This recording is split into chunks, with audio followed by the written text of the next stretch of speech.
So what's up everyone, I hope you are doing well. I am Jay, I welcome you in this video. और आज के इस video में प्यारे साथियों हम बात करने जा रहे हैं एनसेट सर है क्या, एनसेट की तैयारी किस तरीके से करें, एनसेट का सिलेबस क्या है, पूरी ओवरऑल जानकारी आपको मिलने वाली है इस वीडियो में। तो यकीन दिलाता हूँ इस वीडियो को आप शुरू से लेकर एंड तक अवश्य देखते हो तो आपको कोई अन्य वीडियो देखने की ज़रूरत नहीं पड़ेगी। इसलिए वीडियो थोड़ा बड़ा हो सकता है लेकिन शुरू से एंड तक आपको पूरी जानकारी जो है यहाँ पर मिलने वाली है। देखिए अगर हम बात करें सबसे पहले इसके, तो एनसेट है क्या। देखिए एनसेट क्या है आपका, ये 4 ईयर का क्या है, इंटीग्रेटेड टीचर एजुकेशन प्रोग्राम है, यानी कि ये है ITEP। ITP क्या है, अब आप सभी को पता होगा कि 4 साल, यानी कि अगर आपका 12th के बाद ही ये इंटरेस्ट बन रहा है कि मुझे तो सर टीचर ही बनना है, तो आप क्या कर सकते हो, यहाँ पर आपको ये मान लीजिए आपकी ग्रेजुएशन प्लस में क्या है आपकी टीचर का डिप्लोमा आपको साथ में ही मिल जाएगा, इंटीग्रेटेड है ये, ठीक है। अच्छा अब ये एनसेट है क्या, एनसेट वैसे वही चीज़ आएगी इसके अंतर्गत, लेकिन इसको एनसेट की कोई आपसे पूछता है ये क्या है, आपका नेशनल कॉमन एंट्रेंस टेस्ट है। अच्छा सर ठीक है, ये आपने बता दिया, तो हमें थोड़ा सा ये बताइए कि इसका पेपर पैटर्न क्या था रहता है, कितने क्वेश्चन आएंगे, ऐसे बहुत सारे सवाल पढ़ रहे होंगे, कैसे तैयारी करनी है, बिल्कुल बताऊंगा पूरी। तो देखो यहाँ पर ऑनलाइन एप्लीकेशन फॉर्म जो है वो इसकी शुरुआत हो चुके हैं। 4 year integrated teacher education programme है, ठीक है। तो सबसे पहले मैं आपको डेट बता देता हूँ। तो सबसे पहले आप स्क्रीन पर देख पा रहे हो, ये है आपकी डेट। इसके ऑनलाइन एप्लीकेशन फॉर्म जो है वो 26 जून से शुरुआत हो चुकी है और आप जो है 19 जुलाई 2023 तक क्या कर सकते हो, 11:30 बजे तक इसका एप्लीकेशन फॉर्म फिल कर सकते हो, ठीक है। तो ये आपका वो है एप्लीकेशन फॉर्म किस तरीके से भरना है, ये है ऑफिशियल वेबसाइट, ठीक है। इस ऑफिशियल वेबसाइट के थ्रू क्या कर सकते हो, आप ऑनलाइन आवेदन कर सकते हो। अब बात कर लेते हैं नंबर ऑफ क्वेश्चंस के बारे में, किस पोर्शन से कितना पूछा जाएगा और तैयारी किस तरीके से करोगे। तो देखो नंबर ऑफ क्वेश्चन की अगर हम बात करते हैं, सबसे पहले हम बात करेंगे लैंग्वेज 1 के बारे में, ठीक है। अब ये लैंग्वेज क्या 1 हो सकती है, जैसे लैंग्वेज 1 अगर आपने ले ली हिंदी, ठीक है।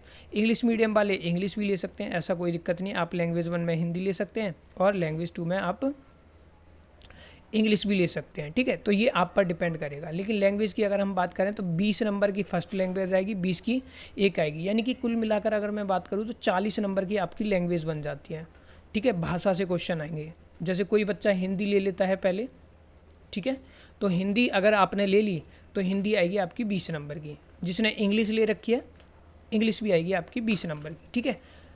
ओवरऑल 33 लैंग्वेज हैं, आप सभी को पता है हमारे भारत देश में बहुत सारी भाषाएं बोली जाती हैं, कोई संस्कृत लेगा, कोई मलयालम, कोई कन्नड़, जो भी भाषाएं। लेकिन हम नॉर्थ भारत के बारे में, मतलब जो भी इस वीडियो को देख रहा है मोस्टली हमारे रीजन में जो देखते हैं वो हिंदी और इंग्लिश को ही फॉलो करते हैं, इसलिए मैंने इन दोनों का एग्जाम्पल लिया है। आप चाहें तो इंग्लिश को हटाकर मोस्टली बच्चे ऐसे भी होते हैं जो संस्कृत भी लेते हैं, तो ये आप पर डिपेंड करता है। तो 40 नंबर की तो क्या है आपकी, क्या हो जाएगी, लैंग्वेज हो जाएगी, तो 20-20 नंबर की आएगी, ठीक है। मतलब क्वेश्चन आएंगे, नंबर ऑफ क्वेश्चन। उसके बाद टीचिंग एप्टीट्यूड की बात करें तो ये हो जाएगा आपका 20 नंबर का टीचिंग एप्टीट्यूड आएगा। जनरल टेस्ट जो है वो 25 नंबर का आएगा। ये दोनों जो है वो बहुत ज़्यादा कंपलसरी हैं आपके लिए। फिर आ जाएंगे आपके डोमेन स्पेसिफिक सब्जेक्ट, जैसे डोमेन सब्जेक्ट 1 हो जाएगा, 2 हो जाएगा, 3 हो जाएगा। ये आएगा आपका 25-25 नंबर के आएंगे, तो 75 नंबर के ये हो जाएंगे आपके।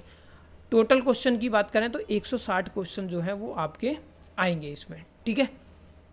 क्लियर हुई यहाँ तक बात, ये सारी चीज़ें। अब मन में सवाल आ रहा होगा तो सर तैयारी कैसे करें, तो देखो समझो, मानो आपकी 20 नंबर की हिंदी आ रही है, तो हिंदी का हमारा ऑलरेडी कोर्स बना हुआ है। आप व्हाट्सअप नंबर आपको स्क्रीन पर भी आ रहा है, आप वहाँ से कर इसको परचेज कर सकते हो। सेम चीज़ इंग्लिश में भी है, इंग्लिश का भी बना हुआ है, टीचिंग एप्टीट्यूड का भी बना हुआ है, नोट्स भी है, नोट्स भी ले सकते हो आप। जनरल टेस्ट का भी हमने कवर कर रखा है। अब बात आ रही होगी सर ये 25 नंबर में क्या करें हम, ठीक है। 25 नंबर ये डोमेन स्पेसिफिक है, तो इसमें कुछ नहीं पूछा जाएगा आपसे, 12th का ही पूछा जाएगा, जो आपने 12th में पढ़ा है बिल्कुल डिक्टो वही है। मान लीजिए आप पॉलिटिकल साइंस पढ़ रहे हो, तो पॉलिटिकल साइंस में आपका वही आता है, जैसे आपका आज़ादी के समय जो पॉलिटिकल साइंस की दोनों बुक हैं, आप उन दोनों बुक को कर लेते हो 11-12 की, दैट्स इनफ। 12th वाले इन्होंने सिलेबस को क्या है आपका दे रखा है, ठीक है। तो इसकी तैयारी करनी है तो आप एनरोल हो सकते हो, कोर्स की फ़ीस ज़्यादा नहीं है, तो इसकी इंक्वायरी आप व्हाट्सएप पर ले सकते हो। नोट्स और वीडियोस दोनों इंक्लूड आपकी रहेंगी इसमें।